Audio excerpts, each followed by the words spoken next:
Hi and welcome to the first Positively Horror YouTube video.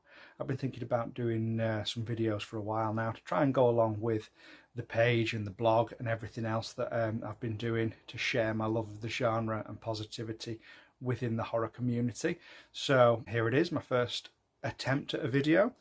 I think what I'm planning on doing is talking about things that I've been reading, watching, what I'm enjoying at the moment in the community, and just being able to share that all with you in this new medium. So first up, one of the last films that I watched just recently is Pathogen from Emily Higgins. Now this is the beautiful AGFA and Bleeding Skull Blu-ray edition that was released. It's a gorgeous piece of the collection. Now this film was Emily Higgins' first film. It was released when she was, I think, about 15 years old. I think she started making it when she was about 12. So it's an absolutely wonderful indie micro-budget flick, and really shows the passion for the genre that she had even at such a young age.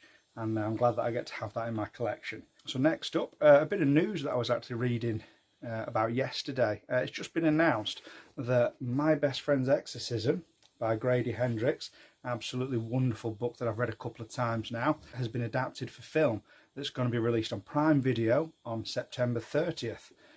So that's really something that I'm looking forward to. It's going to be great to be able to see that on the screen come to life and see what they do with those characters and that wonderful 80s satanic panic setting. So next, I'd like to share with you the last book that I've just read, which is Win, Lose, Kill, Die by Cynthia Murphy, and it's a real fast-paced page-turner. It's a thriller set at a remote boarding school, YA novel, so if you're into that kind of things, it ticks a lot of boxes for a lot of people. That I'm not very intuitive when it comes to mystery-type books, so I was kept guessing till the very end. I caught every single red herring going in that book. Absolutely loved it, couldn't put it down, so I urge you to check that out if that's the kind of thing that floats your boat. Keeping with the YA theme, as I am a big fan of YA horror and YA books in general. One of the books I read, another 5-star read recently, was Mina and the Slayers, which is a proof that I won at the UCLan YA Lit Fest just recently. This book's actually released on September the 1st. It's the sequel to the amazing Mina and the Undead by Amy McCaw. And this sees the characters on more adventures in New Orleans with the vampire spread in the town. Again, I can't say enough good about this book. It's set in the 90s. It really has that 90s vampire slasher feel that anyone that was around for the slasher revival back then and the big vampire boom with things like Buffy and Interview with the Vampire, they'll really appreciate this book because it has all those things that will give you the great nostalgia while being completely fresh as well on the ideas that it has. So that's quite a lot that I've been reading just recently. So let's maybe move back onto some films that I've been enjoying. Well, not enjoying, I've not watched them yet, but I'm absolutely sure I will enjoy them. Just recently, in the supermarkets in England, they've been doing really well at stocking British indie horror.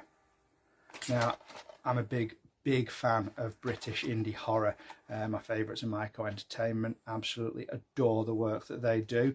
So whenever I get the chance to buy some new indie horror, it's always a treat. Now, the first one that I bought recently was Haunting of the Tower of London.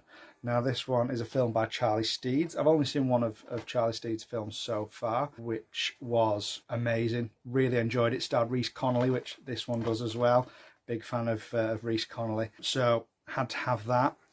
And then a couple of days later, another supermarket. I was in Morrison's. This one was from Asda.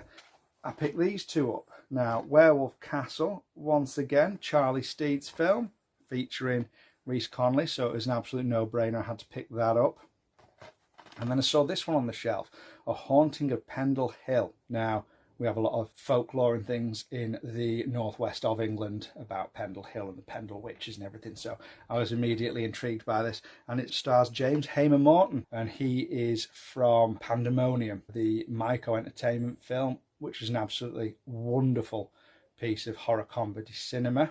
And James Hayman Morton was fantastic in that, so I had to pick this one up straight away. So 3 beautiful low-budget British indie horror films there that I'll be tucking into soon enough. Anyone that follows Positively Horror probably knows that I also run a book club. So our month's pick this month is The Boatman's Daughter by Andy Davidson. Okay, it sounds a bit like it's possibly Southern Gothic, quite a meaty book, so looking forward to getting involved with that. If anyone wants to join that book club, it is there on Facebook. You just search for Positively Horror Book Club and we have discussions and vote for the books that we're going to read and everything. So if you like what you've seen today in the video and you'd like to see more of what I'm enjoying and what I'm watching and what's going on in the book club and with Positively Horror, maybe any interviews I've got coming up with anyone within the genre or any reviews that I might be doing for Morbidly Beautiful, please like and subscribe and go and find me on all the social channels on Facebook and Instagram and see everything that's going on with Positively Horror. So thank you for checking the video out and I hope to see you again soon.